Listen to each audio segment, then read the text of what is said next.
देश की जनता ने जो तीसरे कार्यकाल के लिए मोदी जी को जो समर्थन दिया है, उसका स्पष्ट संदेश है कि भ्रष्टाचार पर जो आपने हमला किया है उसको जारी रखिए और इस देश से भ्रष्टाचारियों को समाप्त करने का काम करिए। इसके लिए इस देश की जनता ने दिया है। आज भी नेता विपक्ष बोल रहे थे संविधान की जय हो। अरे जिस व्यक्ति ने और जिस पार्टी ने इस देश के संविधान का धज्जी उड़ाया हो, जिस पार्टी ने इस देश के संविधान को चकनाचूर किया हो, जिस पार्टी ने इस देश के संविधान को कलंकित किया हो, उसको संविधान लेके सदन में आने का क्या हक है? तो इसी को कोई साहस नहीं था, कहीं नहीं। और ये सत्य है, ये सत्य है। और सत्य सुनने की आदत डालिए, सत्य जानिए। सच्चाई ये देश का इतिहास जब भी लिखा जाएगा। बात दिए थे, अरे सब बता रहे हैं, आपको बता दिया, आपको बता दिए हैं, आपका वही चरित्र है। अभी उनके साथ घूमिए, नेताजी की आत्मा ऊपर से रो रही होगी। बहुत चर्चा। आप मत बोलिए ना, आपका पार्टी के नेता भी वही थी, इमरजेंसी के समर्थन में थी। ममता बनर्जी भी उसमें कांग्रेस पार्टी में थे और इमरजेंसी का समर्थन कर रही थी। आप मत बोलिए सौगत राय साहब। अरे जातियों का बात क्या के लिए करेंगे, देश का बात कर रहे हैं। तो आपका नेता तो भाषण कर रहा था, मंच वाला पॉलिटिकल भाषण कर रहा था, जैसे लगता है कि पब्लिक मीटिंग में बोल रहा हूँ। ऐसा घूम के प्रचार करते रहे जैसे लगता है कि देश में चुनाव निष्पक्ष हो ही नहीं रहा। पूरे दुनिया में देश को कलंकित करने का काम इन लोगों ने किया। संविधान को खतरा है तो आपसे है, कांग्रेस पार्टी के से है, और कांग्रेस पार्टी संविधान विरोधी रही है और रहेगी। इस तरह के दुष्प्रचार, संवैधानिक संस्थाओं पर हमला, आज भी संवैधानिक संस्थाओं पर हमला कर रहे थे।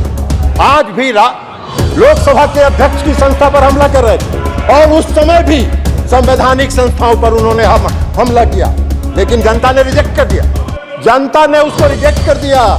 जनता ने जो मोदी जी का सबका साथ, सबका विश्वास और सबका विकास का जो मूल मंत्र था उसको स्वीकार किया और पूर्ण बहुमत की सरकार बनाने का जनादेश दिया।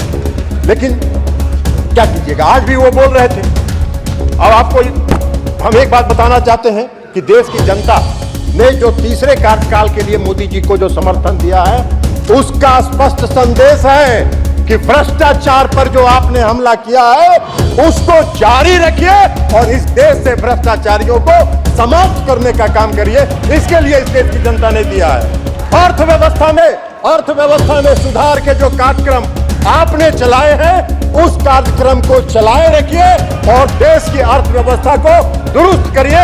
इसके लिए देश की जनता ने मोदी जी को तीसरे कार्यकाल के लिए अपना बहुमत दिया है। मोदी जी को गरीबों की सेवा करने के लिए जो उनके कार्यक्रम चलते रहे, उस कार्यक्रम पर मुहर लगाया। देश की जनता ने इनको रिजेक्ट किया, इनको अस्वीकार किया। इसलिए मोदी जी को जो तीसरा कार्यकाल मिला है, वो विकसित राष्ट्र बनाने का जो मोदी जी का संकल्प है, उस पर आगे बढ़ने के लिए देश की जनता ने मोदी जी को तीसरे कार्यकाल के लिए अपना मुहर लगाना और अपनी स्वीकृति दी है। लेकिन सभापति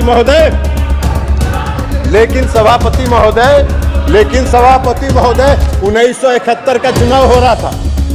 1971 में इस देश में एक चुनाव हुआ था और उस देश में कांग्रेस पार्टी का नारा था, गरीबी हटाओ,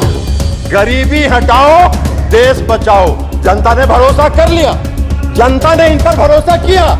1971 में इनको पूर्ण बहुमत से सरकार दिया, लेकिन 3 साल के बाद 1974 में इस देश में लोकनायक जयप्रकाश नारायण के नेतृत्व में आज तक के आजाद भारत का सबसे बड़ा जन आंदोलन हुआ, क्योंकि इन्होंने जनता से किए गए वादे को नहीं निभाया। और जब इनको लगा 1974 में जन आंदोलन जब चरम पर पहुंचा और सुप्रीम कोर्ट ने जब रायबरेली से श्रीमती इंदिरा गांधी के चुनाव को अवैध घोषित कर दिया, तो रातों रात देश में इमरजेंसी लागू हो गया। हम सब उठा के जेल में बंद कर दिए गए। मुझको याद है, मैंने देखा है, आपातकाल लागू हुआ। आपातकाल लागू होने के बाद क्या हुआ? सारे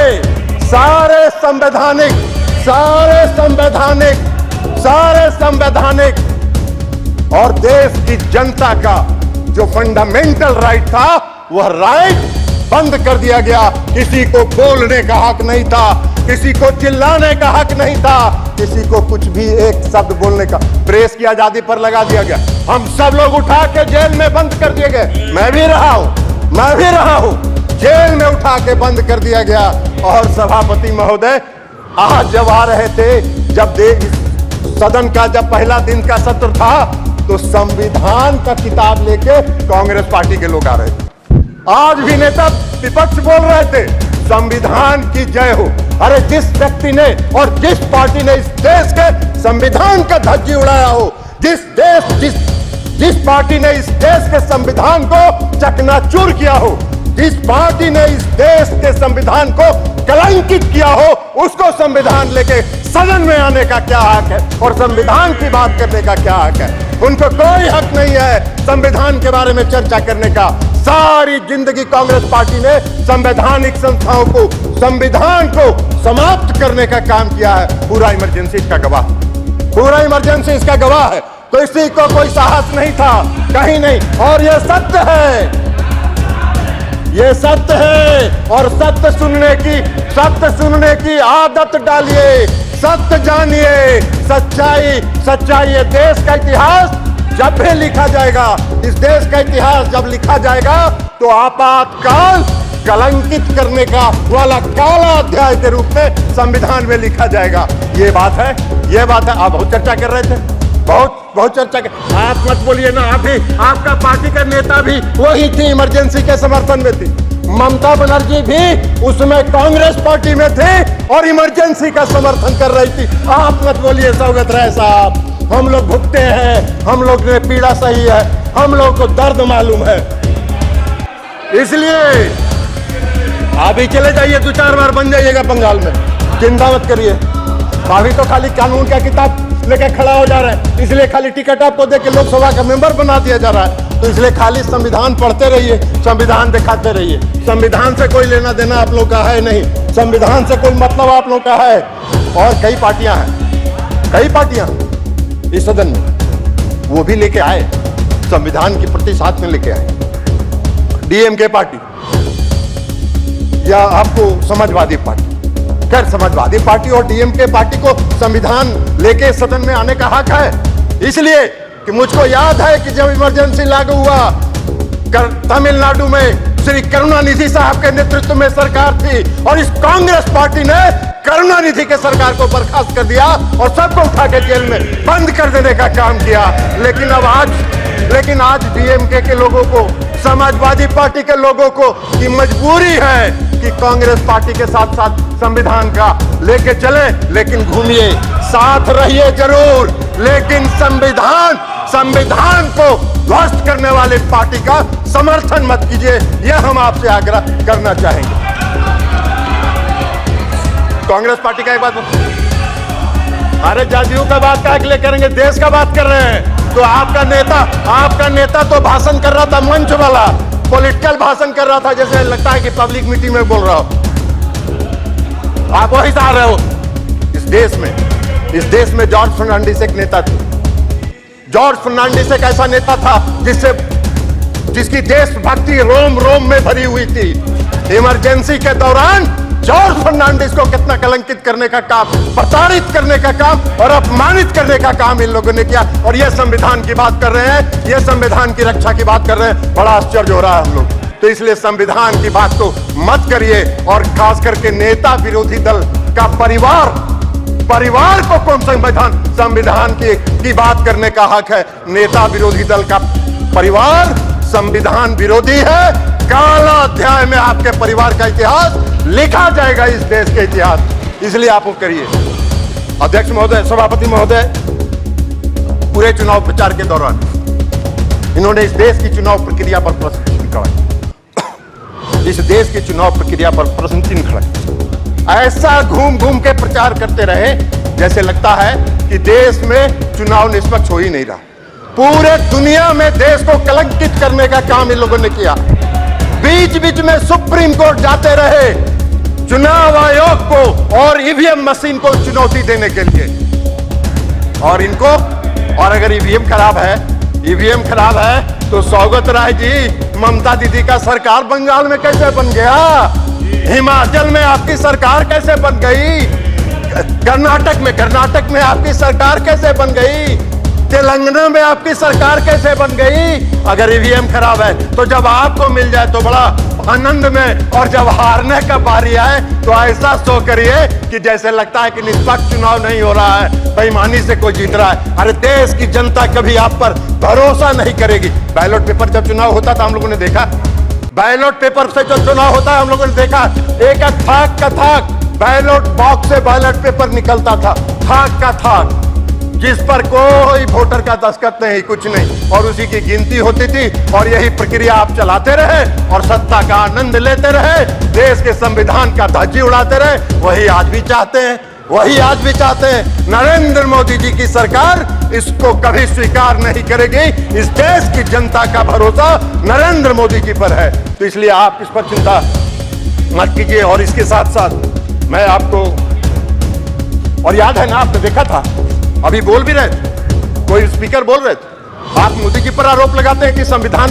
की धज्जी उड़ा रहे हैं। कौन से संविधान की धज्जी उड़ा रहे हैं? अरे मोदी जी तो जिस दिन एनडीए की बैठक थी इस बार तीसरे कार्यकाल में भी, तो मोदी जी जब संविधान सभा के सेंट्रल हॉल में आए तो सबसे पहले उन्होंने जाके देश के संविधान का नमन किया। और जिस व्यक्ति ने देश की संविधान का नमन करके अपने नेतृत्व पर और देश की बागडोर संभाली हो, उससे संविधान को खतरा नहीं है। संविधान को खतरा है तो आपसे है, कांग्रेस पार्टी के से है, और कांग्रेस पार्टी संविधान विरोधी रही है और रहेगी। प्रधानमंत्री जी ने कई योजनाएं चलाई, पीएम किसान निधि योजना, और जो आज विकास का दर है, ये दर आज हम 5वें नंबर पर थे, हम अर्थव्यवस्था में 11वें नंबर पर थे, और हम 10 वर्ष में 5वें नंबर पर आ गए। और मोदी जी का लक्ष्य है, मोदी जी का संकल्प है, आदरणीय प्रधानमंत्री मोदी जी ने घोषणा किया है कि 5 वर्षों में साथ दिए थे। अरे सब बता रहे हैं, आपको बता दिया, आपको बता दिए हैं, आपका वही चरित्र है। अभी उनके साथ घूमिए, नेताजी की आत्मा ऊपर से रो रही होगी। अरे नेताजी की आत्मा रो रही होगी। 11वें स्थान पर था, आज अर्थव्यवस्था 5वें स्थान पर है, और मोदी जी का संकल्प है कि 5 वर्षों में तीसरे स्थान पर पहुंचाएंगे। अकेले भारत का जो योगदान है इस दुनिया के विकास दर में, वह 15% है। यह मोदी जी की सरकार की उपलब्धि है, आपके सरकार की उपलब्धि नहीं है। इसके अलावा आज यहाँ प्रहलाद जोशी जी बैठे हैं, रिन्यूएबल एनर्जी देख रहे हैं। ये रिन्यूएबल एनर्जी आने वाले समय में इस देश में अगर ऊर्जा पर और बिजली के लिए अगर आत्मनिर्भर होना होगा तो रिन्यूएबल एनर्जी पर ही, वही एकमात्र स्रोत है जिस पर आपको आत्मनिर्भर होना होगा। थर्मल से आपकी जरूरतें पूरी हो सकती हैं अभी तत्काल, लॉन्ग रन के लिए वह उचित नहीं है। और जो पीएम सूर्य घर मुफ्त बिजली योजना प्रधानमंत्री जी ने चलाई है, उससे इस देश के बिजली का उत्पादन सोलर प्लेट के माध्यम से बढ़ेगा, और जब बढ़ेगा तो देश बिजली के क्षेत्र में आत्मनिर्भर होगा। और थर्मल से आपकी जो उसके ऊपर जो आपका है, उसके ऊपर जो आपका डिपेंडेंस है, वो डिपेंडेंस घटेगा, और आप अपने घरों में बिजली उत्पादन करके बिजली को आगे बढ़ा सकते हैं। पीएम किसान सम्मान निधि, प्रधानमंत्री मोदी जी का जो गरीबों के प्रति संकल्प है, 80 करोड़ लोगों को तो मुफ्त अनाज दे ही रहे हैं। पीएम किसान सम्मान निधि भी आज जो उन्होंने दिया है, लगभग 20,000 करोड़ रुपए से ज्यादा उन्होंने किसानों को दिया है। और इस कार्यकाल की शुरुआत के साथ भी प्रधानमंत्री जी ने 20,000 करोड़ रुपया जारी करके लोगों को घरों तक, लोगों को पीएम किसान सम्मान निधि पहुंचाने का काम किया है। पहला फैसला मोदी जी की सरकार ने किया कि 3 करोड़ लोगों को घरों का निर्माण कराया जाएगा। यह बहुत बड़ा निर्णय है, यह संकल्प शक्ति का प्रतीक है। और मोदी जी ने जो इस देश की जनता को जो वादा किया है, उस वादा को पूरा करने के प्रति उनका जो संकल्प है, उस संकल्प को दृढ़ इच्छा शक्ति को दर्शाता है। और इसलिए हम राम महामहिम राष्ट्रपति के अभिभाषण का समर्थन करते हैं और कांग्रेस पार्टी के को संविधान विरोधी घोषित करते हैं। इनको याद है 1984 में जो यहाँ दंगा हुआ था, दिल्ली में दंगा हुआ था, हजारों की संख्या में कांग्रेसियों ने सड़क पर घूम के सिखों की हत्या करने का काम किया था। और ये लोकतंत्र की बात करते हैं, ये संविधान की बात करते हैं। इनको कोई हक नहीं है। बहुत बहुत धन्यवाद। थैंक यू ऑनरेबल मेंबर आनंद शांत।